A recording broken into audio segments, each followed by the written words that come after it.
Good morning and welcome. My name is Dustin Avey, and I serve as the chair of the Olathe Chamber of Commerce Business to Government Advocacy Committee. It's my honor to moderate today's forum.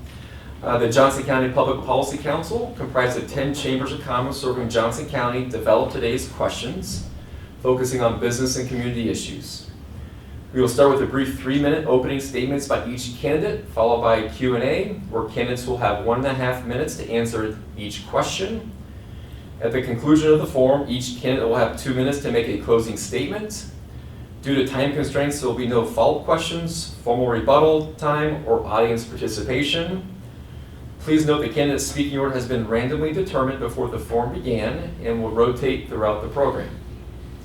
So I'd like to introduce our forum participants today for House District number 15. And House District number 15 reaches north to Harold Street and south to 183rd Street. The eastern border follows 169 Highway, and the western border over to Lakeshore and Clare Road. Now for introduction of our candidates. First, Republican candidate Matt Bingesser. Matt is a third-generation Olathe resident and son of an Olathe City employee and postal carrier. He is an Olathe East graduate and earned an undergraduate degree from UMKC and his law degree from Washburn Law School. Matt is currently employed by an Olathe-based compliance and marketing firm. Previously, Matt worked in children's ministries at an Olathe-based church and with local governments across the state of Kansas. Matt also has experience serving as a child protection attorney, where he worked on abuse and medical treatment cases in the Kansas City area. Matt and his family attend Grace United Methodist Church, where he has taught a children's Sunday school class for over a decade. Matt graduated from Olathe Civic Academy in 2021. Democrat candidate, Allison Hougland. Allison's family has been in Olathe since 1859 when her great-grandparents moved here. She grew up along Old Highway 56 in a remote area where there were 2 homes. Her mother owned a small business called Greeting, and her dad served as a state representative and a judge. Allison has followed her mother's footsteps and became a small business owner. She's a real estate agent and finds joy in helping families make their biggest investment and begin to build generational wealth. When she decided to run for the state legislature, it was the struggling of people of Kansas in my district. It was with the struggling people of Kansas in my district in mind. She will bring her experiences to Topeka and put them to work for the people of Kansas and House District 15. We will now start with opening statements by each participant. Again, each candidate will have 3 minutes to present opening statements. And again, we've drawn who goes first randomly, and Allison, we'll start with you. Got the lucky one. So I want to thank the Olathe Chamber and everyone for attending this morning. I appreciate this opportunity. I am Allison Hougland. My family, as you stated, has been in Olathe since 1859. So my grandparents were born here, and my grandchildren live here now. I care a great deal about this area, and I look forward to representing it in Topeka. I have a long, successful history of sales. My success can be attributed to building relationships with people and being honest and trustworthy.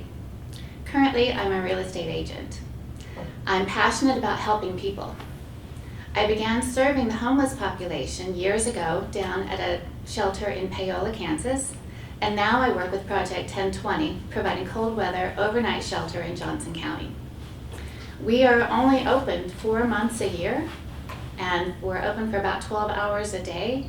We greet people after a day on the streets, provide them a nice warm dinner, a place to spend the night where they're safe and warm, and then serve them breakfast before they go on their way for the day. It's amazing how many of those people have full-time jobs. They simply don't have a home. I'm passionate about helping people, these people and other people, and this passion is what led me to run for state representative. Thank you, Allison. Matt? Well, thank you. Good morning, I'm Matt Bingesser. I'm the incumbent state representative for House District 15. I want to thank Natalie Brad for putting on this program today. I want to thank Dustin Avey for being our moderator this morning. It's really an honor and a privilege to be able to serve the people of Kansas and to share my views with the Chamber of Commerce this morning. So I'm a third-generation Olathian. My parents have grown up here, my grandparents grew up here, so we're really thrilled to be able to be part of this community. So District 15 includes Center of Grace, which is a component of Grace United Methodist Church.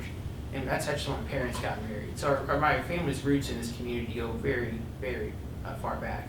I'm really excited to be able to have this opportunity. And so there are a lot of issues that are important to our community. And there's three in particular I want to highlight. We have the economy. Our economy is a very important issue for a lot of people. Inflation has really hurt a lot of Olathe families.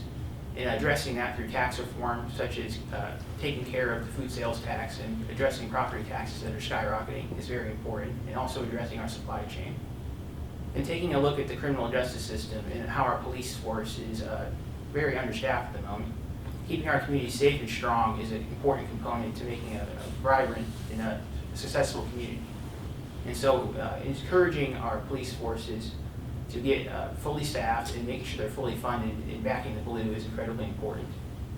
And making sure our schools are completely and totally funded is also important to me. Strong schools are a benchmark of a very successful community, and it also is a strong economic indicator. So we need to make sure we fully fund our K-12 schools and make sure we also do things that include special education, full funding for that, and making sure our students are prepared for their futures, because that's how we're going to grow our economy and make sure we're prepared for the future. So I'm excited for this morning, and here we go. Awesome. Thank you both for your opening statements. We appreciate that. We'll move on to the question and answer part of the forum. Again, we'll have 1.5 minutes for each question. Again, we'll rotate this order of who answers first for each question. So, Matt, we will actually start with you for question number 1. What are your views on state tax policy, being as specific as you can? Thank you for this question. So I do think we need to take strategic efforts to modernize and make our tax system better for the community. So we have a sales tax on food that was not immediately cut. It's actually slated to be phased in into 2025, and that's just not quick enough. We need to, as soon as we get to the legislative session in January, that needs to be one of the first bills we do in order to make sure Kansans are getting the relief that they deserve. We need to cut the food sales tax to 0, the grocery sales tax to 0, so it's restaurants included, all food. Hygiene products and medicines should be tax-free. That's the right thing to do. That's the Kansas thing to do. I think we should do that and make a good effort to do that, because that's just the right path to take.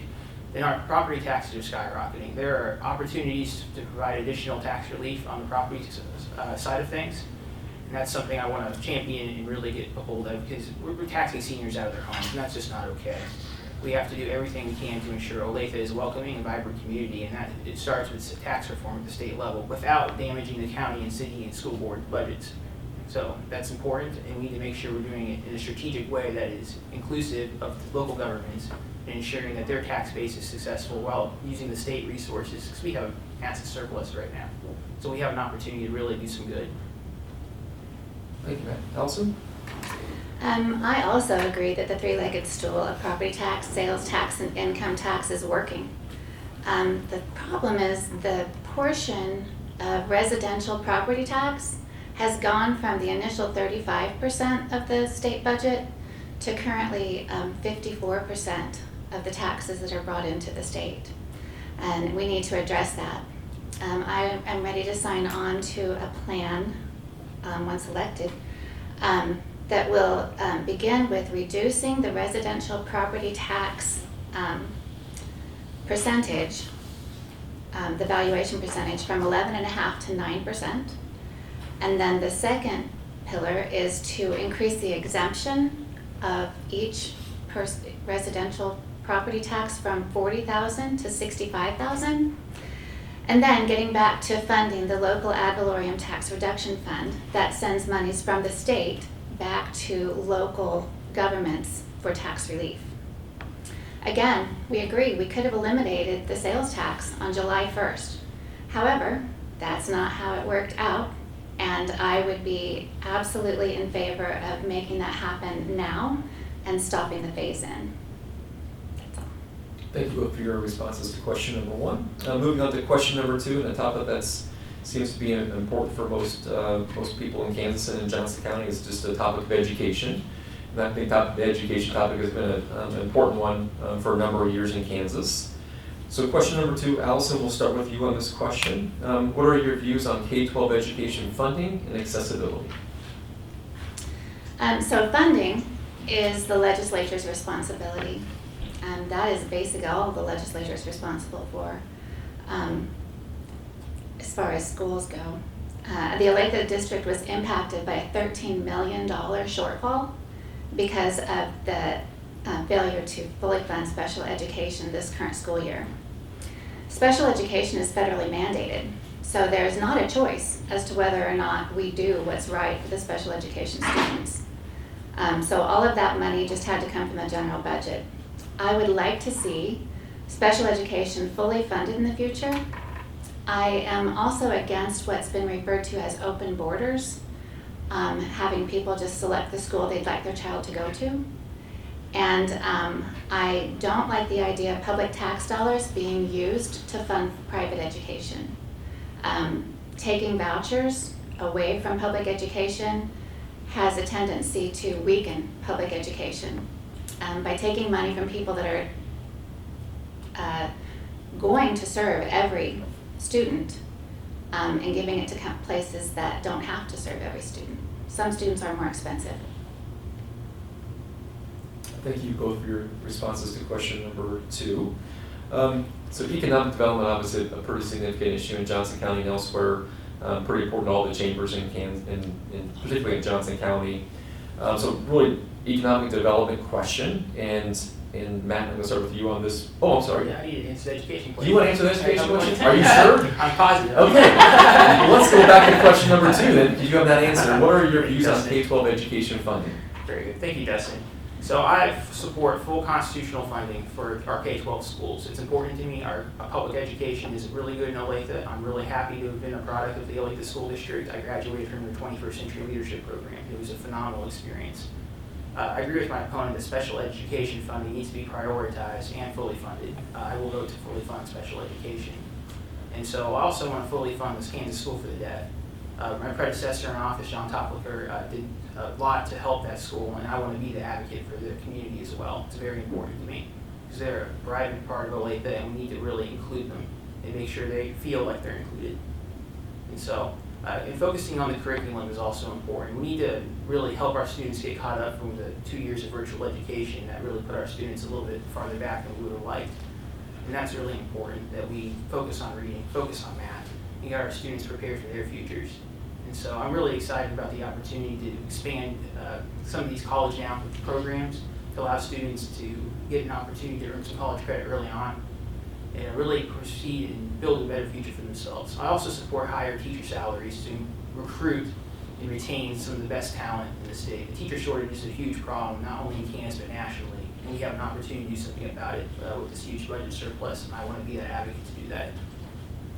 Now, thank you both Yes. for answering that question, which I appreciate that. So question number 3, and Matt, we'll start with you on this, and again, economic development, big issue in the state and also in Johnson County in recent years. So what types of economic development policies do you support to encourage job growth and business expansion in Kansas? Yes, thank you for that question. And so the tax and regulatory environment is incredibly important for economic expansion in the state of Kansas. We have to have a tax system that is favorable to businesses so the businesses can be incentivized to come here and create new jobs for our community. We also need to cut the red tape. The massive amount of regulations that have been enacted are really stifling business growth. And we have an opportunity as a legislature to work with potentially the governor to get a lot of these bad regulations cut. There was an example with the hair salon business where an at-home hair salon had to have 2 sinks, and that put a lot of them out of business, and that was not good for the economy. That was a regulation that was not well thought out. So we need to make sure we're doing things that incentivize business growth. And we're working with our local chambers of commerce and our local municipal governments to really coordinate and come up with solutions that work for each individual local community is how we get the economy growing. It's incredibly important that we're taking into account the local considerations as we look at these. And we also need to take advantage of our great K-12 opportunities to prepare our students for the future and the economic opportunities that are going to be best fit for our community. We can grow our own effectively with a strong educational foundation in our K-12 institutions. Thank you, Matt. Allison? I feel the best way we can support economic development is to support the education, to educate the workforce. We need to have affordable housing. We're going to need childcare for the people that come in, health and other services for families, And the state needs to maintain a stable budget. We also need a welcoming community, and that includes not discriminating against people and providing bodily autonomy for all. So really all along the similar lines of economic development, workforce is a major issue. You both have touched on that a little bit. I really want to spend this question kind of getting your thoughts more on that particular issue. So Allison, with question number 4, what would you do to grow and develop the state's workforce? Well, we need to provide the good quality public education. An educated workforce with soft skills of being able to respect other people in the work environment and being able to communicate well with others is something that's really important. And then the 21st Century Program, it's been in place for 20 years in Olathe, and it has provided wonderful opportunities to students that have participated in those programs. Through coordinating with business partners and chambers, we're also providing trade opportunities at the Johnson County Community College level. The community college also offers credit hours at a much reduced cost than a standard four-year institution, and those are generally transferable to the next four-year college if that's what they decide to do. Great. Thank you. Matt? Very good. And so the state of Kansas has experienced population decline, and that's not a good sign for workforce development. So that we need to turn that around. Losing 1,300 people in the most recent U.S. Census update from 2021 is a huge challenge, and we've got to turn that around. And so our workforce really starts with the academic level and preparing our students for the future that they're trying to achieve. And I think there's a huge opportunity with the career and technical colleges to incentivizing students to attend those, because we need plumbers, we need various other professional individuals who are in these trade positions, and also utilizing the high school level to allow students to actually get out of high school with these trade certificates is also incredibly important. The Olathe School District's done a great job with that, with their auto program and some of the more 21st century programs such as public safety, giving the students the training and experience they need to really move forward. Very good. Thank you both for your responses. So question number 5, I'm going to shift back to an education topic. And Matt, we'll start with you on this particular question. What are your views on the state's role with respect to ensuring access and affordability of post-secondary education? Great. Thank you. So the national political elites talk about how we need student loan forgiveness, but they don't talk about the root cause of higher education being so expensive. And that's a paraphrase of U.S. Senator Chris Murphy, a Democrat, actually, who kind of referenced that. And so we really need to get to the root cause of this high cost of education, because we can't just depend on the federal government to bail us out with student loan forgiveness. It's very likely the major questions doctrine will probably strike that out in the U.S. Supreme Court. And so we have to look at different avenues of really solving that problem.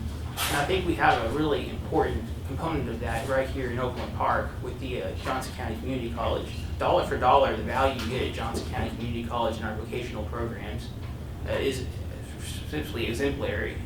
The academic credentials of their faculty is very strong, and the cost per credit hour is substantially lower than you get at a typical four-year institution.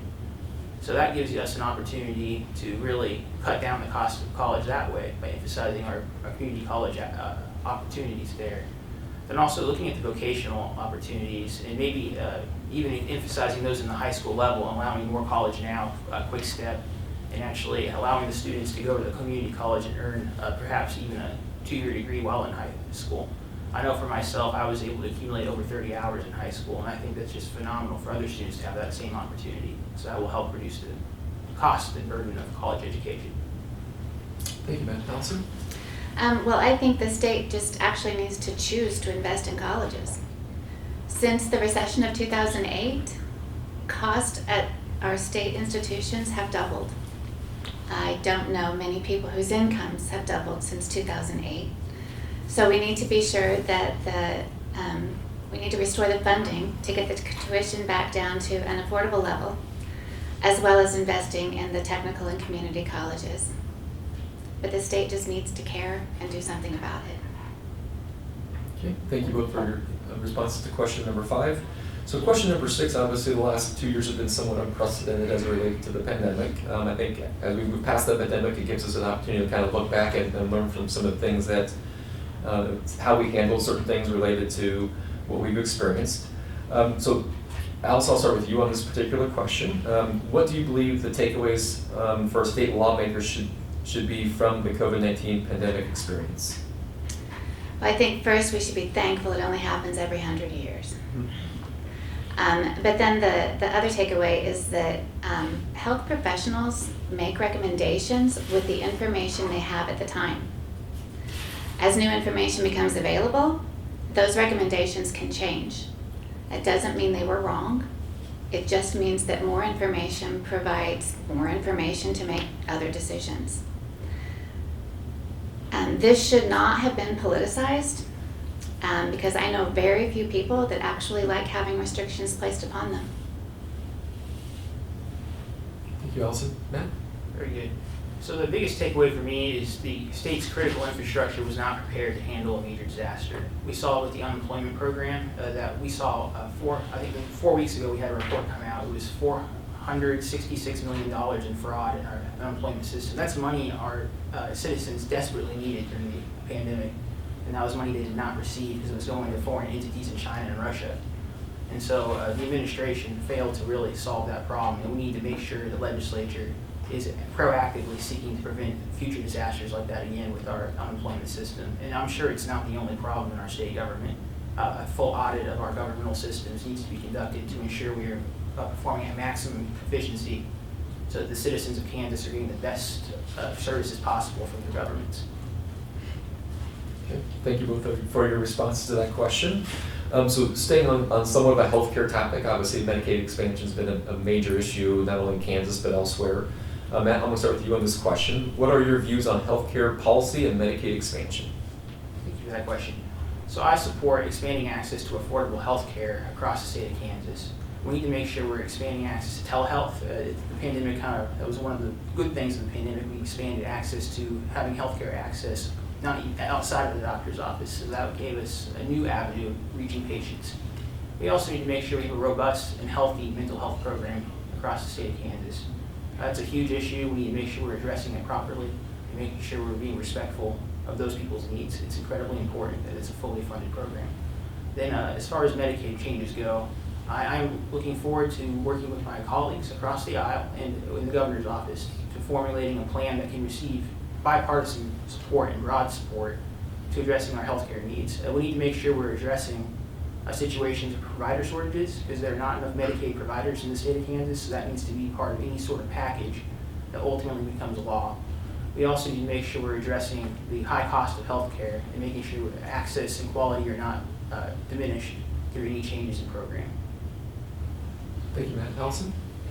I can tell you that 150,000 Kansans would be covered, 40,000 of those children with the expansion of Medicaid. So that's nearly $6 billion, and that's with a B, of our tax money has gone to provide health care in other states like New York and California. Expansion with Medicaid would allow citizens preventative health care so they don't have to wait until they're into an emergency situation. Urgent care is almost always more expensive than preventative care. We need to expand resources to mental health care, and that's from your initial counseling session to inpatient beds. Every level of that care needs to be increased. Thank you. Moving on to the last question, question number 8. There's certainly a unique relationship between state and local governments, and decision-making is oftentimes divided among state legislature and local governments, including school boards, on issues such as taxation, economic development, and education have been kind of the primary issues of debate. Allison, I'm going to start with you on this question. What are your views on these particular issues? As far as education goes, the state legislature needs to fund education and then stay in our lane. We have a state board of education that sets up the parameters for the local school boards, and the local school boards flesh out what happens in their district. Local control gets the person affected, gets the control closer to the person affected by decisions. Parents have greater access to to their local school board members because the meetings happen right there in their community. Parents need only reach out to their child's teacher to know what's happening in a classroom. Our schools are expected to educate our students and prepare them to contribute to our community. I feel like our Olathe schools are doing a great job of that, and I'd like to see that continue. Thank you, Allison. Matt? Good. So the most representative government is the government closest to the people. And as a former staff member of the Kansas League of Municipalities, I know firsthand how important it is to have strong, robust local governments. And so that means the state government needs to respect the authority and ability to have local governments, cities, school boards, and counties have some autonomy in how they govern. Unfunded state mandates do not do any good for the local governments. It actually makes things harder for them. It hurts the citizens in the long run. So we need to make sure we're doing what is best for the state and best for the local government, because that's what's best for the people. Well, thank you both for your questions. I guess response to all 8 of those questions. I'm going to move to closing statements. Again, you'll each have 2 minutes for closing statements. Matt, I guess we'll start with you on the closing statement. Yeah, thank you, Dustin. So I'm Matt Bingesser. I'm excited to be finishing out this campaign. We are about 35 days out. We're just counting down the days. It's been an exciting campaign, and I've enjoyed meeting people all across the district. I've met teachers I hadn't seen since elementary school, and it's just been an incredible opportunity to kind of revisit my past and use that knowledge and information to go towards the future.